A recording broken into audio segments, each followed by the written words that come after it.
Let's say you're buying a house for $700,000. Your closing cost is going to be a huge difference if you're buying in Queens versus Long Island. And let's go through some numbers here.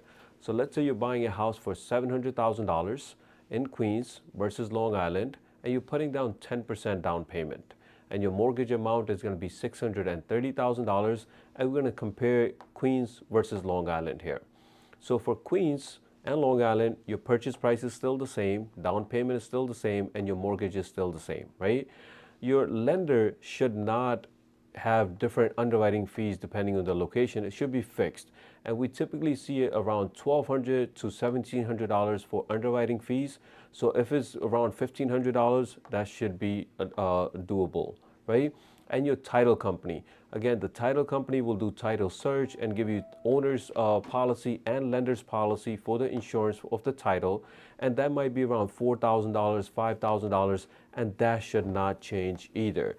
But here comes the big difference. This is called mortgage recording tax. So this depends on your mortgage amount that you're getting. In this case, we're getting a mortgage amount of $630,000 here.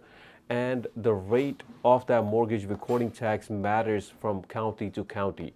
So if you're in Queens here, the total mortgage recording tax is 2.175, but a little bit of it is paid by the lender. Most of it, 1.925, is paid by the borrower. So in this case, the total amount is $12,000.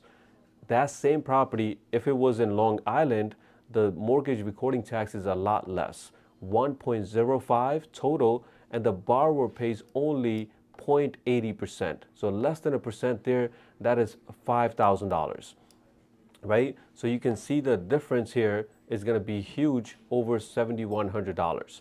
So same scenario here, you can see 12,000 versus 5,000 in Long Island here.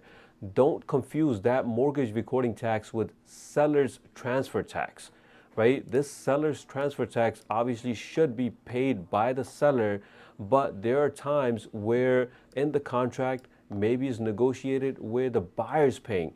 You don't want to pay your seller's transfer tax and mortgage recording tax, right? This you cannot run away from because you're getting a mortgage for that. This should be paid by the seller. Let's just say if you had to pay this, you're going to pay additional $12,000 at the closing table. So always make sure there are two taxes: your mortgage recording tax that you have to pay as a buyer, and the seller's transfer tax should be paid by the seller. If you have any questions, please call us at 516-218-1297.